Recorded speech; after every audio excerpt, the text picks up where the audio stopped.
This video is sponsored by Grammarly. Grammarly is a digital writing assistant. Grammarly has a free version which helps you with your grammar and spelling. But if you upgrade to the premium version, it has lots of advanced features that makes it so much faster and easier for you to feel confident in your writing. Grammarly works seamlessly and it's really easy to integrate it into your daily life that you can use as a browser extension through Chrome, Safari and Firefox. Grammarly actually really helps you to save time and work more efficiently by checking over all your really important emails or documents that you're creating so you don't make any embarrassing mistakes. If you're finding yourself constantly looking for synonyms for the words that you use over and over again, Grammarly actually gives you suggestions of words that you can use and recognizes when you're using words too often. I get a fair few messages on my website, on my Instagram, pretty much everywhere telling me that I have made a fair few spelling mistakes, or that my grammar is incorrect, or that I've written a whole paragraph without using a full stop or a comma and they ran out of breath while reading it. So for me, it's been so useful because it stopped me from having to think about these things. I find it really difficult to stay succinct in messages and emails. Well, Grammarly Premium actually does this for you. If it notices that you're using too many words in a sentence and it could be written in a shorter, more succinct way that's more effective,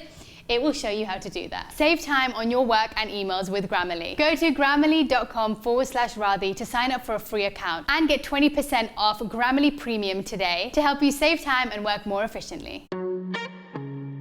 Hey everyone, so it's summertime and you know what that means, juicy fruit, whether it's cherries, mangoes or peaches. And so I thought I'd merge two of my favorite recipes, Streusel and cheesecake. So let's make this summertime baked cheesecake peachy streusel. Say that 3 times.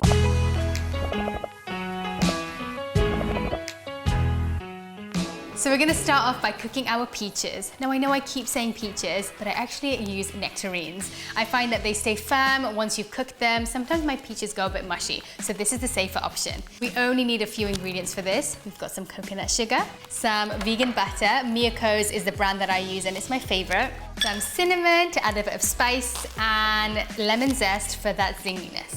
So first of all, we're gonna melt our butter in a hot pan. Then it's time to add our peaches. So we're gonna let the peaches cook for about 5 to 10 minutes on low heat. And why don't we prepare our filling and the streusel topping while this is cooking. So we're gonna make the base now, and if you wanna make it from scratch, I have an oat almond flour recipe on my website. But look, sometimes there's just not enough time to make it from scratch. And so my go-to cookies for this base are these Simple Mills ones. Got really simple ingredients and they're really tasty. So now we're gonna pour in our butter. My mum always really drilled it into me from such a young age to never waste even a drop when you're cooking. So here you go, mum. This one's for you. So you'll notice that once you've added in the butter, your mix actually looks a little bit like wet sand, and that's actually the perfect texture for your base, especially for cheesecakes. So before we pour this in, we should grease our pan because otherwise the cheesecake may stick to it. I've used a 6-inch pan for this, spring form, so it's easier to take out, but you can use 6 or 7-inch, they both work really well. Okay, so it's filling time, and there's only 6 ingredients for this filling. So we have coconut cream, some soaked cashews. Now with these, ideally you should soak them overnight, but if you don't have the time to do that, then you can quick soak them in hot water for 2 to 3 hours. Next up, we have lemon juice to add that sourness that cheesecake usually has. We've got our maple syrup, or you can use agave as your sweetener. Scrape it all out. I use my hands a lot in cooking. I find it infuses a lot of love into it if you use your hands. Next we have our vegan cream cheese. I use Kite Hill. It's got the least amount of ingredients than all the other ones on the shelf, and it's got a really lovely texture too. And last but not least, we have cornstarch. You just need a tablespoon in this, and it just really helps bind it all together. Here, take a look. Ooh, it is so creamy. So these peaches look like they're really ready to get caramelized. So let's add in the rest of our ingredients. Oh my goodness, this smells so good. And come a little closer and listen to the sizzle. Can you hear the peaches caramelizing? Oh yeah. So we'll pour half the filling in now, and then we're gonna add some peaches in the middle and then pour the rest of it on top. Oh, it looks perfect. Okay, so now we're gonna bake it at 350 Fahrenheit for about 45 minutes, or until you see the sides of the cheesecake coming away from the pan and really nice and brown. So let's go, let's put it in. Good luck. While the cheesecake's baking, let's make the last part of this, which is the streusel topping. For the streusel, we need some almond flour, oat flour, coconut sugar, vegan butter, chopped pecans, and some cinnamon. With the streusel, I really like having kind of large chunks in there too. So you don't have to make it into a sand texture again. With this one, big little lumps like this are always really nice to bite into. So we're gonna sprinkle this onto the parchment paper on a baking tray.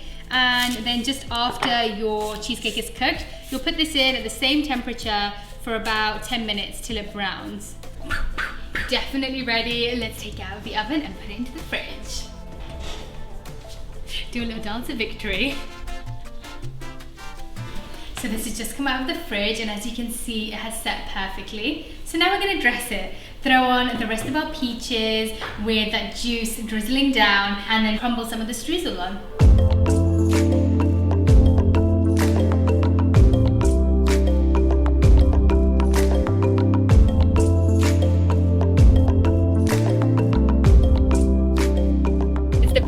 It's time to taste, but just before we eat, let's do our prayer of gratitude.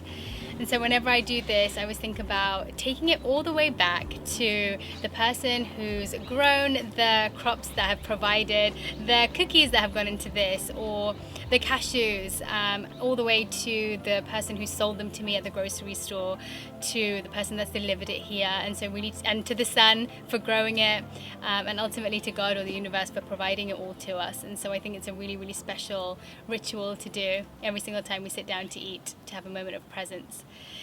And on that note, let's take a couple of seconds.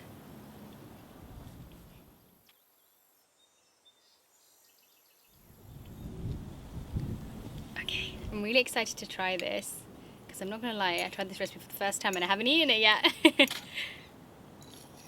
But I can't imagine it not being good.